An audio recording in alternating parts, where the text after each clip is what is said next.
உறவுகளை நம்மளுக்கு வந்து இப்போது ஃபஸ்ட் ஆர்டர் போட்டாங்க. நான் எப்பயுமே வந்து இந்த சபரிஸ் கிட்ட தாங்க நான் நிற்பேன். இங்கே ஒரு சந்துக்குள்ளே இருக்குது, கொஞ்சம் இங்கே தான் கொஞ்சம் நிழலாக இருக்கும்.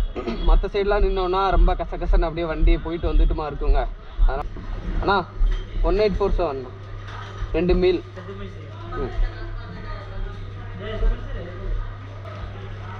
ஓகே, தேங்க்யூண்ணா. உறவுகளை ஆர்டரை பிக்கப் பண்ணிவிட்டு வந்து நான் கிளம்பிட்டேன். இந்த ஆர்டர் வந்து எங்கே போட்டிருக்காங்கன்னா திருப்பாலை போட்டிருக்காங்கப்பா. 9 கிலோமீட்ரு. எவ்வளோ அமௌண்ட்டு போட்டாங்கன்னா 99 ரூபா கிட்ட போட்டாங்க. பரவாயில்ல, இந்த ஆர்டருக்கு வந்து அமௌண்ட் அதிகம். ஏன்னா 2 மீல்ஸில் இந்த அமௌண்ட்டை வந்து நம்மளுக்கு அதிகமாக தராங்க. ஒரே ஆர்டரில் 100 ரூபாங்க. அப்புறம் வந்து நேற்று கேஷ் ஆன் டெலிவரி ஒரு 600 700 கிட்ட வந்துச்சுங்க. இப்போ தான் கட்டி விட்டேன்.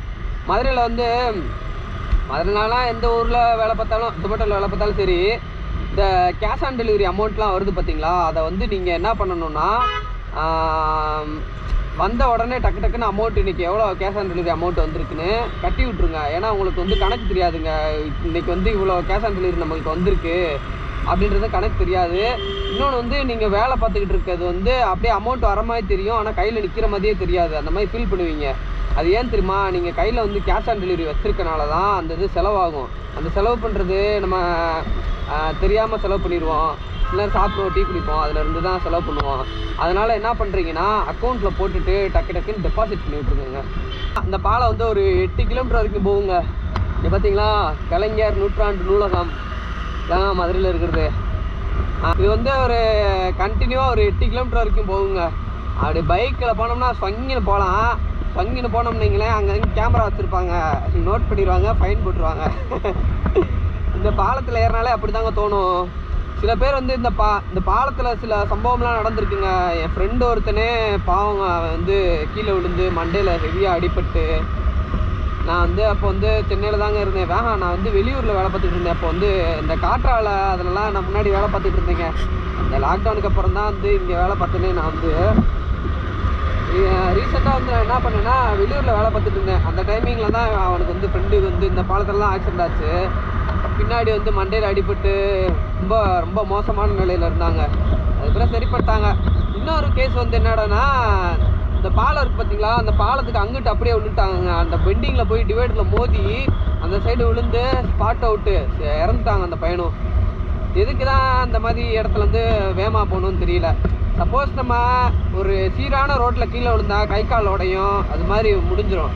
ஆனால் இந்த மாதிரி பாலத்தில் ஸ்பீடாக போய் விழுந்தோன்னீங்களேன், நம்ம வண்டி இடித்து அப்படியே வெளியே தான் போய் விழுவோம். வெளியே வந்து எப்படி ஒரு இதை பார்த்தீங்களா, அந்த பில்டிங் எவ்வளோ 3 மாடி பில்டிங் இருந்தது. இந்த உயரத்துலேருந்து கீழே விழுந்தா என்ன ஆகும்? அவ்வளோதான். நம்ம நார்மலாக ஒரு ஸ்லாப்ல இருந்து கீழே குச்சாலே அப்படி வலிக்கும் நம்மளுக்கு.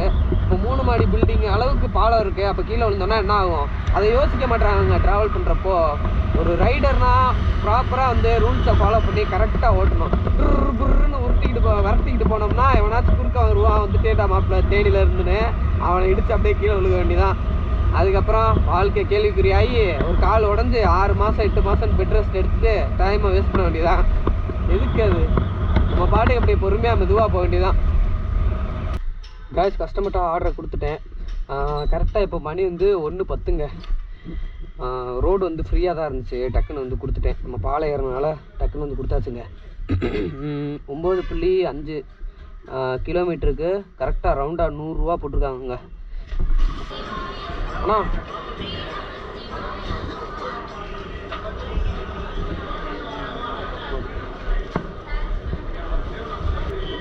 உறவுகளே, நம்மளுக்கு வந்து இப்போது 2வது ஆர்டர் வந்துருச்சு. மணி வந்து 1:39 ஆகுதுங்க.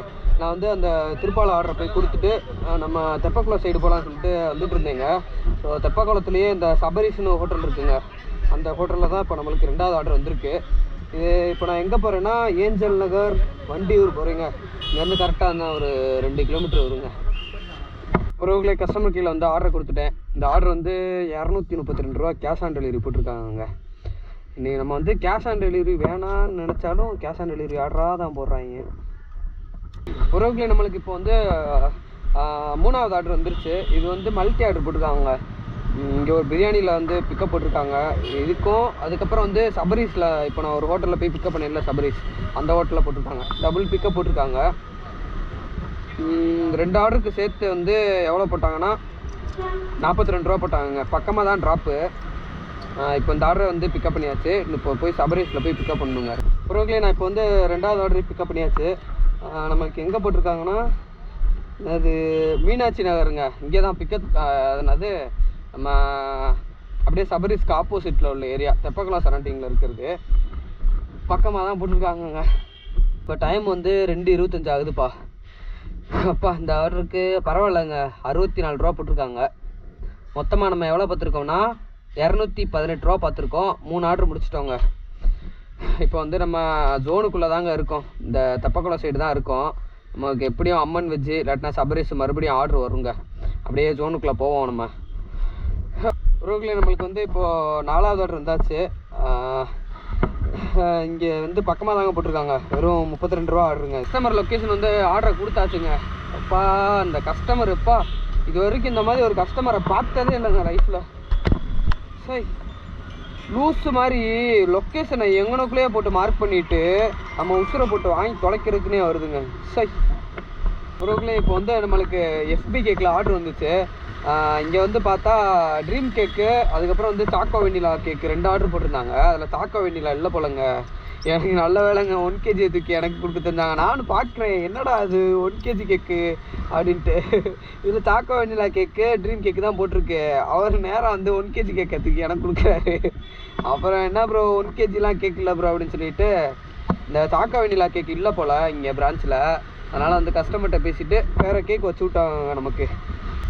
ஒரு கஸ்டமர் கையில் ஆர்டரை கொடுத்துட்டேன். இந்த ஆர்டருக்கு எவ்வளோ போட்டாங்கன்னா 55 ரூபா போட்டாங்க. இப்போ வந்து கரெக்டாக மணி 3:53 ஆகுது. ஆஃப்லைன் போட்டுட்டேன் நான். அதுக்கடுத்து வந்து இப்போது ஒரு 1 hour ரெஸ்ட் எடுத்துகிட்டு இந்த எடிட் ஒர்க் இருக்குங்க. அதாவது Day 5க்குரிய வீடியோ எடிட் பண்ணாமல் வச்சுருக்கேன். ஸோ அதை எடிட் பண்ணிவிட்டு அப்படியே வந்து கொஞ்சம் சாப்பிட்டுட்டு அப்படியே வீடியோவும் அப்லோட் பண்ணுங்க. அப்லோட் பண்ணிவிட்டு அப்படியே நான் வந்து 5 மணிக்கு மேலே கன்டினியூ பண்ணுறேங்க. அதுக்கப்புறம் இது வரைக்கும் எவ்வளோ அமௌண்ட்டு பார்த்துருக்கோம்னா 6 ஆர்டர் பார்த்தாச்சு. 304 ரூபா அமௌண்ட் வந்துருக்குங்க. ஒருவங்களுக்கு கரெக்டாக இப்போ டைம் வந்து 5:10 ஆகுதுங்க. நம்மளுக்கு வந்து இப்போ ஒரு ஆர்டர் வந்துருக்கு. தாகம் எல்லி சர்பத் அங்கே தான் ஆர்டர் வந்துருக்குங்க. ஆனால் 0877 தான். கரெக்டாக வந்து நான் இப்போது ஒரு 3:50 அந்த மாதிரி 4:10 கிட்டே சாப்பிட்டேங்க. சாப்பிட்டு முடிச்சுட்டு எடிட் ஒர்க்கை முடிச்சுட்டேன். இது அப்லோட் ஆகிட்டுருக்குங்க. என்னது Day 5க்குரிய வீடியோ அப்லோட் ஆகிட்டுருக்கு இப்போ தான்.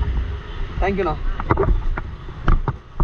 என்ன ஆனால் வந்து நான் யூடியூப்புக்கு வீடியோ அப்லோட் பண்ணுறப்போ வந்து ஒவ்வொரு டைமும் 3 GB யூஸ் ஆகுங்க எனக்கு.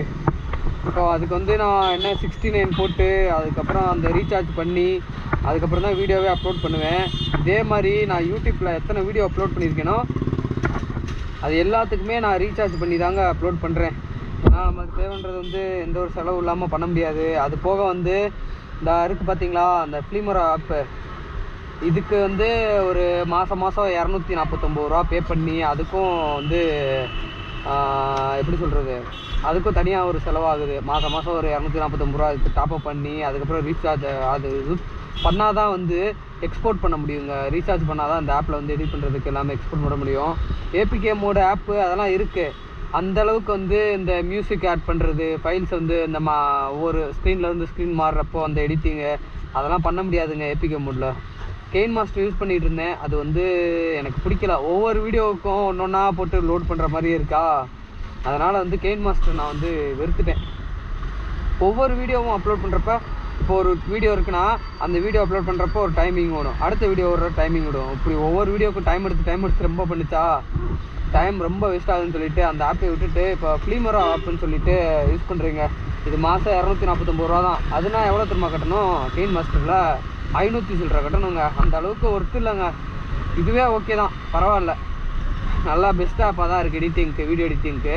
அது போக கேப்கட் இருக்குது. அது வந்து VPN யூஸ் பண்ணி அதுவும் பிடிக்கலங்க எனக்கு. ஏன்னா அதுலேயும் சில நேரம் VPN வேலை செய்ய மாட்டேங்குதா, அப்படியே மியூசிக் ஆட் பண்ண முடியல, எதுவும் பண்ண முடியல. சரி நம்ம ஸ்ட்ரைட்டாக காசு கொடுத்து எடிட் ஆப்பை இது பண்ணுவோம் அப்படின்னு சொல்லிட்டு இந்த ஃபிலிமர் ஆப் எடுத்து இப்போ பண்ணிகிட்ருக்கீங்க. உங்களுக்கு டைம் இப்போ வந்து 5:45 ஆகுது. நம்மளுக்கு KFCயில் வந்து இப்போ ஒரு ஆர்டர் வந்துருக்குங்க. இப்போ அதை தான் பிக்கப் பண்ண வந்திருக்கேன். பக்கமாக தான் போட்டிருக்காங்க. மதியானம் வந்து எந்த ஒரு லாங்கும் கிடையாதுங்க. என்ன ஒரு 5 கிலோமீட்டர் 6 கிலோமீட்டர் தான் போட்டாங்க, ரொம்ப லாங்கெலாம் போடல இன்னைக்கு. இப்போ அந்த கேஸில் வந்து ஆர்டர் ரெடியாக இருக்கான்னு தெரியல. ஆனால் 3610 3610 கைஸ். இப்போ வந்து டைம் 6 மணி ஆச்சு. வந்து கேஸ் ஆர்டர் கஸ்டமர்கிட்ட கொடுத்துட்டேங்க. 750 ரூபா கேஷ் ஆன் டெலிவரி போட்டு லிமிட்டை க்ளோஸ் பண்ண பார்த்தானுங்க. ஐடி பிளாக்காக தெரிஞ்சுங்க. இது பண்ணிவிட்டு பே பண்ணியாச்சு. இந்த ஆர்டருக்கு 32 ரூபா போட்டிருக்காங்கப்பா. இது வரைக்கும் நம்ம எவ்வளோ பார்த்துருக்கோம் 370 ரூபா தாங்க பார்த்துருக்கேன். 5 to 6 வந்து 2 ஆர்டர் தான் பார்த்தேன். அதுவும் பக்கமாக தான் 30 ரூபா பார்த்துங்க. அவ்வளோதாங்க வந்துச்சு. ஓகே மக்களே, இப்போ நம்ம வந்து அப்படியே ஜோனுக்குள்ளே போவோம். ஜோனுக்குள்ளே போயிட்டே இருக்கப்போ ஆர்டர் போட்டாங்கன்னா உண்டு, அப்படி இல்லாட்டினா வெட்டியாக நிற்க வேண்டியதான். கேஸ் இப்போ கரெக்டாக மணி வந்து 7:24 ஆயிடுச்சு. நம்மளுக்கு இப்போ ஒரு ஆர்டர் வந்துருக்குங்க. பீக் ஹவர் ஸ்டார்ட் ஆகிடுச்சுங்க. பீக் ஹவரில் வந்து இதுதான் ஃபஸ்ட் ஆர்டரு. அண்ணா 9588ண்ணா.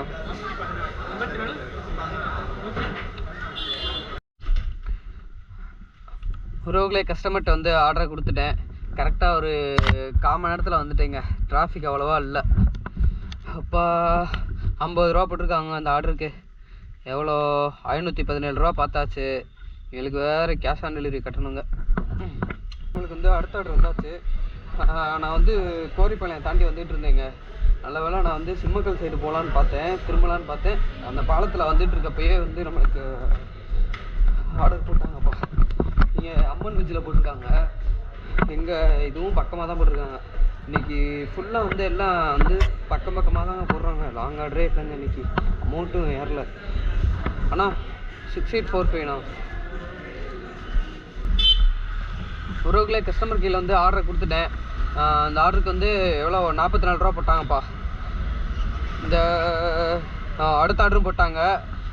3 கிலோமீட்ரு 3.78 ட்ராப்புங்க. 1 kilometre pickup. 33 ரூபா போட்டிருக்காங்கப்பா. சாரி 43 ரூபா போட்டிருக்காங்க. அப்புறம் வந்து மக்களே, நம்ம வந்து இப்போ அம்மன் வெஜ்ஜிலேருந்து எடுத்துகிட்டு வந்துக்கிட்டு இருந்தேன்ல, ஒரு சின்ன பிரச்சனைங்க. ஆட்டோ முன்னாடி போயிட்டு இருந்தேன். அதாவது ஆட்டோ எனக்கு முன்னாடி போயிட்டு இருந்துச்சு.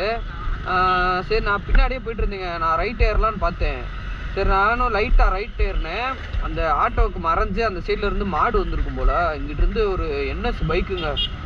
உய்யால போன வேகத்தில் அப்படியே மாடு மேலே இடித்து அப்படியே அந்த மாடை தாண்டி விழுகிறாங்க அந்த பைக்கில் போன பையன். எப்பா கொடூரமான இதாக ஆயிடுச்சு. நான் வந்து அதெல்லாம் ரெக்கார்ட் பண்ணால் வேஸ்ட்டுங்க. மாடு அதாவது இப்படி நடந்து வந்துட்டுருக்கு. ரைட் சைடு காலில் கொடுத்து மாடு கால் உடஞ்சிருச்சுங்க. பாவங்க அப்படியே அந்த இடத்துல உட்காந்துருச்சு. ரொம்ப நேரம் டிராஃபிக்குங்க. அங்கனுக்குள்ளே அப்படியே மாடு அடித்து அப்படியே அங்கனுக்குள்ளே தரையில் உட்காந்துருச்சு. ஆனால் அந்த பையன் வந்து அப்படி மாடு மேலே இடித்து அங்கிட்டு போய் பறந்து விழுந்து அந்த பையனுக்கு ஆனால் சரியான அடி, கை காலில் சராய்ப்பு. அவரை தூக்கி ஒரு ஓரமாக வச்சுட்டு அந்த வண்டியை தூக்கி ஓரமாக நிப்பாட்டிட்டு அவ்வளோதான். ஹெட்லைட்லாம் சுக்கு நூறாக போச்சுங்க. பாவங்க அந்த மாடு. ஆனால் ஆட்டோக்காரு ஸ்லோ பண்ணிட்டாரு, முன்னாடி போன ஆட்டோக்காரு. சரி, அவரை ஏறலான்னு சொல்லிட்டு லைட்டாக தாங்க வண்டியை ரைட் எடுத்தேன். முன்ன லோகத்தில் வந்தாப்புல அந்த NS. எதுக்கு தான் அப்படி வேகமாக ஓட்டுறாங்கன்னே தெரிய மாட்டேங்குது. டிராஃபிக் நேரத்தில் மெதுவாக ஓட்டினா தான் என்ன. ஆனால் நம்ம ஒரு வண்டியை ஏறி ஸ்பீடாக போகிறோன்னா முன்னாடி ஏதாச்சும் வருதா என்னன்னு பார்த்துட்டு கன்ஃபார்ம் பண்ணிட்டு போகணும். ஏன்னா இந்த சைடு வந்து என்ன வருதுன்னு தெரியாது. அந்த மாடு நிற்கிற இடத்துல ஏதோ வயசான அம்மாவோ இல்லை யாரோ லேடியோ இல்லை சின்ன பசங்களோ யாரோ வந்திருந்தா என்ன ஆயிருக்கும். ஏன்னா அந்த டிராஃபிக் நேரத்தில் வந்து ஏன் விரட்டி போகிறாங்கன்னு தான் தெரிய மாட்டேங்குதுங்க. இன்னும் புரிய மாட்டேங்குதுங்க. சரி, அந்த மாடோட நிலைமை என்னன்னு தெரியலங்க. சரி, அது அப்படியே உட்காந்துருச்சுங்க. கால் உடஞ்சி தொங்குது அப்படியே. அப்படி கால் ஆடுதுங்க. பாவங்க அந்த மாடு. ஒருவங்களே, கஸ்டமர் கீழே ஆர்டரை கொடுத்துட்டேன். கஸ்டமர் வந்து ஒரு 20 ரூபா டிப்பு போட்டாங்கப்பா. ஆர்டர் அமௌண்ட் வந்து ஒரு 43 ரூபா சேர்த்து 60 ரூபா போட்டிருக்காங்க. இப்போ அம்மனில் ஆர்டர் வந்துருக்குங்க. அம்மன் ஒன்று, அதுக்கப்புறம் பேச்சி அம்மனில் ஒரு ஆர்டர் வந்துருக்கு. 4 கிலோமீட்டர் பிக்கப்பு, 8.71 ட்ராப்பு, 101 ரூபா போட்டிருக்காங்க. மொத்தம் 12 கிலோமீட்டருங்க. பிக்கப்பு ட்ராப்பு ரெண்டையும் சேர்த்து 12 கிலோமீட்ரு, 101 ரூபா. இப்படி பார்த்தீங்களா, தரமாக போடுறாங்களா? இப்படி தான் போடுவாங்க மதுரையில். பிக்கப்பு ஜாஸ்தியாக போடுவாங்க. மல்டி ஆர்டரை போட்டு இப்போ 101 ரூபா கொடுத்துருக்காங்க. நான் இப்போ வந்து 2 ஆர்டரையும் கொடுத்து முடிச்சிட்டேன். ஒரு ஆர்டர் பக்கமாக போட்டாங்க, இன்னொரு ஆர்டர் வந்து 7 கிலோமீட்டர் கிட்ட போட்டாங்க. பெருங்குடி போட்டாங்க. வந்து கொடுத்துட்டேன். மொத்தமாக வந்து எவ்வளோ போட்டிருக்காங்கன்னா அமௌண்ட்டு 110 ரூபா. 12 கிலோமீட்டர் வந்திருக்குங்க. 12 கிலோமீட்டருக்கு 110 ரூபா போட்டிருக்காங்கப்பா. கேஸ் இப்போ கரெக்டாக மணி வந்து 12:40 ஆகுதுங்க. இப்போ தான் நான் வீட்டுக்கு வந்தேன். இன்றைக்கி நம்ம வந்து எவ்வளோ சம்பாரிச்சோன்னா 1125 ரூபா சம்பாரிச்சிட்டிங்க. எப்படியோ அடிச்சு பிடிச்சி ஓட்டி இந்த பீக் ஹவர் முடிஞ்ச பிறகு 2 லாங் போட்டாங்கப்பா. அந்த 100 ஆர்டர் போட்டாங்களா, அதுக்கடுத்து வந்து ஒரு லாங் போட்டாங்க. என்னோட இது கோப்ரோவில் வந்து 20% வந்துருச்சுங்க. அதனால தான் சரி கண்டினியூ பண்ணாங்கன்னா அதுக்கடுத்து எண்டில் போய் பிடிச்சிக்கலாம் அப்படின்னு சொல்லிட்டு தான் நான் பார்த்தேன். கேமரா ரெக்கார்ட் ஆகிட்டு இருக்கும்போது பார்த்தேன், வெறும் 20 அந்த மாதிரி தான் இருந்துச்சு. சரி இதோட ஸ்டாப் பண்ணலாம்னு சொல்லிட்டு ஸ்ட்ரீட்டாக எண்டுக்கு வந்துட்டேங்க. சாரிங்க. அதுக்கப்புறம் வந்து இன்றைக்கி 210 ரூபா தான் பெட்ரோல் போட்டோம் எப்பயும் போல். அதுக்கப்புறம் 50 ரூபாய்க்கு சாப்பிட்டேங்க. வந்து எவ்வளோ ஆச்சு, 900 ரூபா. அதுக்கப்புறம் 850 ரூபா இன்றைக்கி ப்ராஃபிட்டுங்க. 210 ரூபாய்க்கு பெட்ரோல் போட்டேன். அதுக்கப்புறம் 50 ரூபா சாப்பிட்டேன். மொத்தமாக செலவு வந்து 260 ரூபாய்க்கு செலவாயிருக்குங்க. 1325 ரூபா இருந்தது எனக்கு பெரிய விஷயம். அதுக்கப்புறம் வந்து என்ன பண்ணுறான்னா, இன்றைக்கி என்ன ஒரு நிமிஷம் இருங்க பார்க்கலாம். இன்றைக்கி சாட்டர்டே, நாளைக்கு சண்டே வந்து என்ன பண்ணிருக்கான்னா 325 ரூபா போட்டிருக்கான். காலையில் 9 மணிலேருந்து நைட்டு வந்து 11:59 வரைக்கும் லாகின்ல இருக்கணும். அப்படி இருந்தால் தான் இன்சென்டிவ் கிடைக்கும். அப்படி இல்லாட்டினா கிடைக்காதுங்க. அதனால் வந்து டே 7ல் வந்து நம்ம சண்டே ஓட்டணும். ஓட்டிட்டா அன்றைக்கி 325 ரூபா இன்சென்டிவ் எடுக்கணுங்க கண்டிப்பாக. ஓகே மக்களே, நம்ம வந்து வீடியோ எண்டுக்கு வந்தாச்சு. அடுத்து வந்து நம்ம டே 7ல் சந்திப்போம். தொடர்ந்து ஆதரவு தாங்க மக்களே. நான் போய் இப்போது அப்படியே தூங்க போகிறேங்க. தூங்கிட்டு நாளைக்கு காலையில் கொஞ்சம் எடிட் பண்ணிவிட்டு அதுக்கப்புறம் 3 to 4 வந்து எடிட் பண்ணலான்னு இருக்கேன். ஓகே மக்களே, பாய். நம்ம டே 7ல் பார்ப்போம். டாட்டா பாய்.